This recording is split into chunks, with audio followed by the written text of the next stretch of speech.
तो भाई लोग, कभी ऐसे स्पाइडरमैन के बारे में सुना है जो अपनी ज़िंदगी में अकेला है, गरीबी में जी रहा है और उसकी पावर्स भी प्रॉपर्ली काम नहीं कर रही है? हाँ दोस्तों, मैं बात कर रहा हूँ स्पाइडरमैन 2 की, जहाँ ऐसा ही कुछ फेज़ हमें देखने को मिला था। और अब जो हमें recently Spiderman brand new day के ट्रेलर देखने को मिला, वो भी बिल्कुल ऐसा ही कुछ हिंट कर रहा है। लेकिन यहाँ चीज़ें जितनी सिंपल दिख रही हैं, उतनी सिंपल है नहीं।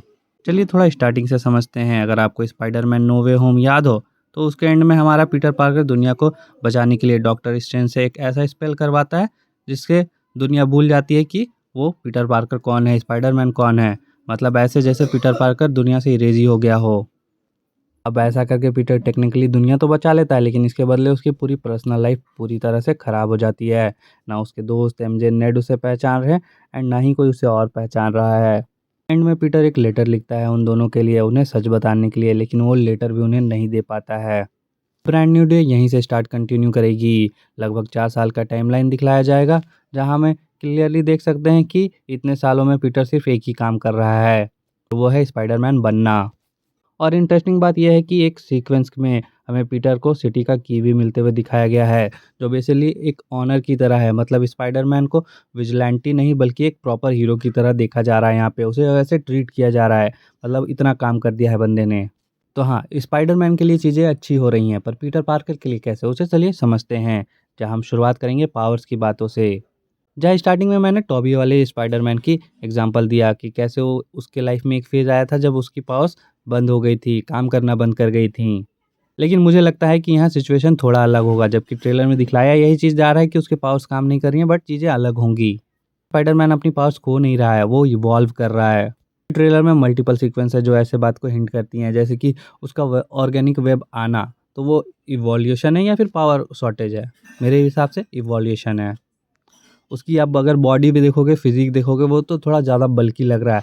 पहले थोड़ा स्पाइडरमैन लीन दिखता था, लेकिन अभी वाला जो ट्रेलर था उसमें थोड़ा बल्की फील हो रहा है, तो वो चीज़ भी हो गया कि अपग्रेडेड ना हुआ भाई। तो ऐसे इस एंगल में मैं कह रहा हूँ कि कुछ सीक्वेंस जो है वो दिखला रहे कि चीज़ें इवॉल्व कर रही हैं। मेरा पर्सनल टेक ये है कि इवोल्यूशन के पीछे सबसे बड़ा रीज़न है पीटर का इमोशनल ब्रेकडाउन। 4 साल से वो बंदा अकेला है, अपने दोस्तों के पास रहकर भी उनसे दूर है। उन्हें सच बतलाना चाह रहा है, लेकिन बतला नहीं सकता है। एंड ऊपर से दिन रात सुपर हीरो वाले काम। वो थक रहा है, वो टूट रहा है, लेकिन रुक नहीं रहा है। कि मैन विथ रिस्पॉन्सिबिलिटीज़, वो है ना कि इनका तो कोर ही है, वही है स्पाइडरमैन का, कि with great powers come great responsibility. तो वही चीज़ को वो निभा रहा है। तो हो सकता है कि इसी इमोशनल ब्रेकडाउन के फेज़ में उसकी पावर टेम्पररीली अनस्टेबल हो जाए। वो कभी काम करे, कभी ना काम करे, एंड फिर वो एक स्ट्रॉन्गर वर्जन की तरह निकल कर हमारे सामने आए। उसे ऑर्गेनिक वेब मिले, फिजिकली वो ज़्यादा स्ट्रॉन्ग हो जाए, एंड वो चीज़ यहाँ पे देखने को मिलेगी एट द एंड। हो सकता है कि मूवी का सबसे बड़ा प्रॉब्लम उसका इवोल्यूशन ही हो, कि वो फिज़िकली ज़्यादा इवॉल्व हो रहा है। वो कॉमिक से एंड एनिमेटेड से सैवेज स्पाइडरमैन अगर किसी ने देखा है तो आपको पता होगा कि वो कैसे चीज़ें वर्क करती है। अगर उसके पावर इतने ज़्यादा इवॉल्व हो जाए कि वो सैवेज स्पाइडरमैन हो जाए, एंड उसी को रोकने के लिए हल्क हमारे पास आए, तो वो एक बड़ा इंटरेस्टिंग चीज़ होगा।